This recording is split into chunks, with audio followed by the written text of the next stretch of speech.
Good afternoon and welcome to Noon at Met here at Metropolitan United Church, this oasis of beauty and peace in the middle of soggy downtown Toronto on a gray day. My name is Jonathan Oldengarm and I'm Minister of Music here, and it's a pleasure to welcome all of you.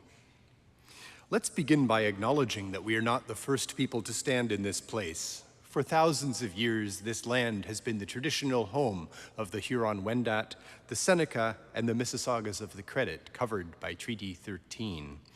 It is still home to Indigenous people from across Turtle Island, and we are grateful to live, work, and make music in this place. We're now in the home stretch of the 24-25 Noon at Met season, and I'd like to thank all of you for your attendance.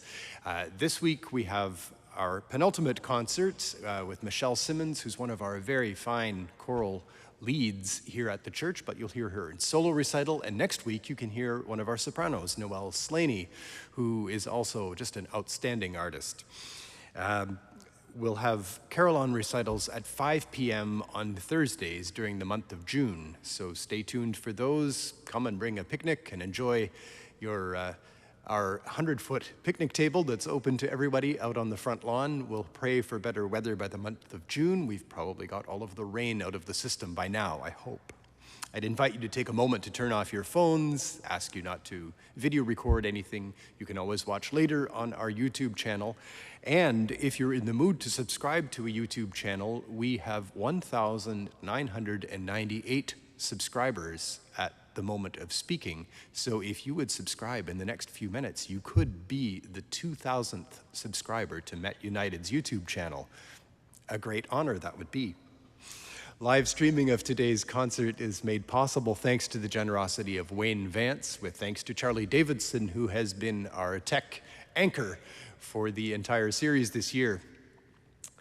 We thank you for your presence, whether in person or online, and if you would like to leave one of your generous contributions, again, you can do so by cash or tap at the back as you leave, or online, metunited.ca/donate. Thank you, and now let's welcome Michelle and Cecilia.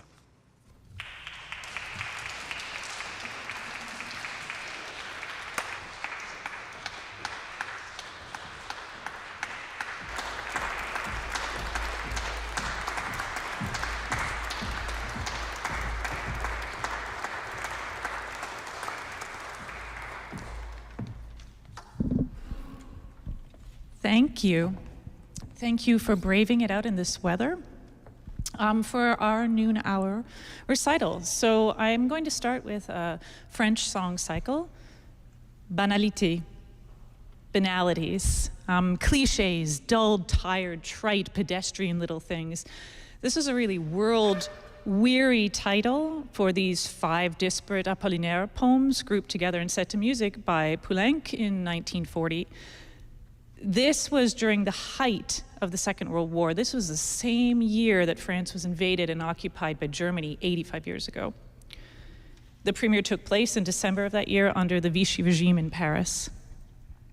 In a way, these pieces are absurd for a song cycle. There is 0 unifying poetic theme. They vary greatly in character, from the first, a brisk homage to the folk song, followed by a lazy, indolent piece that embodies the word paresseuse from beat 1. Next to the damp, cold, windy peat bogs of Belgium, which probably feel very close today. And then pivoting, or perhaps rather pirouetting, into the dance halls of Gay Paris before finally culminating in a devastating surrealist sob of Sanglot.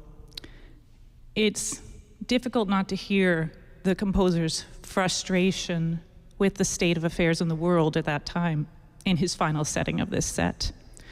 It's a poem full of memory, regret, and resignation.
Tout qui s'élève sur le plein prime mon cœur, fagne désolé, quand lâcher des musées dans les sapinières, le bois des kilomètres, au l'autre le vent ouest.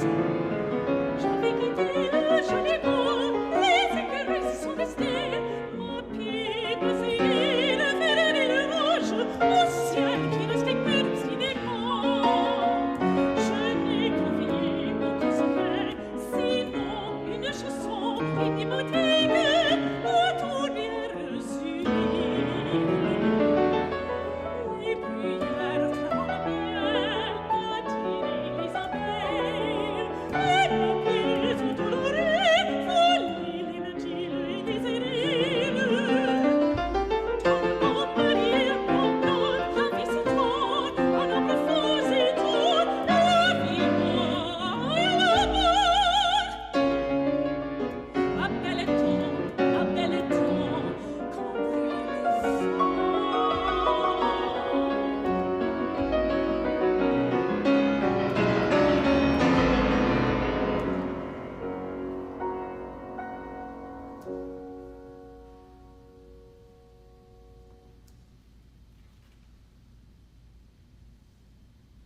Thank you. So the middle set that we have today is 3 songs, Opus 45 by Samuel Barber. It's surreal, it's introspective, it's absurd. Here we go again, except in the 1970s America this time. This cycle happened to have been written for the talents of the famous leader-interpreter baritone Dietrich Fischer-Dieskau. We open with a morbid text by James Joyce. We'll move on to some playful absurdist second act. I don't want to say much about it if you haven't heard it. It's a nice surprise. And we'll finish by reveling in the embrace of a calm evening darkness.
Okay, so for the final set, I thought in this day and age we probably needed some morality tales to maybe keep us on track. So I decided to include these settings of the De La Fontaine fables, which are very personal to me. I know this composer. I had the opportunity to work with her in France over a decade ago. And since then, she's continued to compose, has won numerous awards. In 2021, Isabelle Abouker was awarded the Prix Sachem for Repertoire for Young Artists, that being the French Society of Authors, Composers, and Publishers of Music. And you'll soon see why in our final set. So I've pulled random selections, ones that I think speak to the moment in time that we find ourselves in, from her extensive settings of these famous childhood De La Fontaine fables. However, these are no child's play. They extol serious moral lessons. In the final set, we'll explore the cost-benefit of comfort versus freedom and liberty. We'll look at hubris and the tyranny of authoritarianism, lessons which are unfortunately just as resonant today as they were in 1600s France.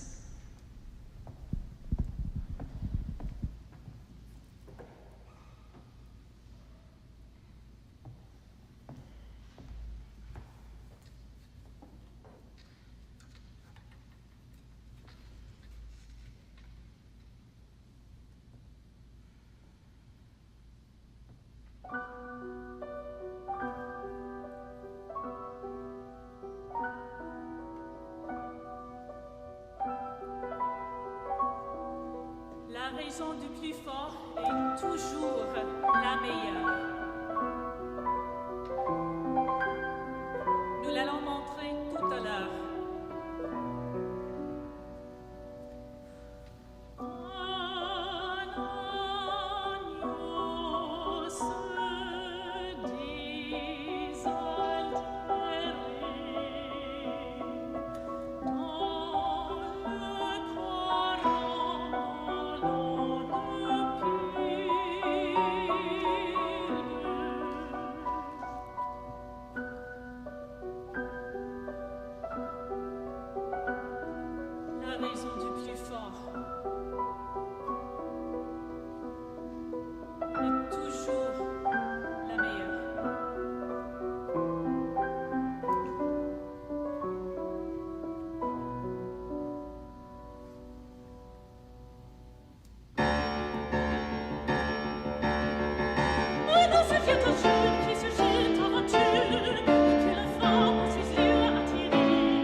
Come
monde est plein de gens qui ne sont pas plus sages. Tout bourgeois veut bâtir comme les grands seigneurs. Tout petit prince a des ambassadeurs. Tout marquis veut avoir des pages.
Maître Lu s'enfuit et court encore.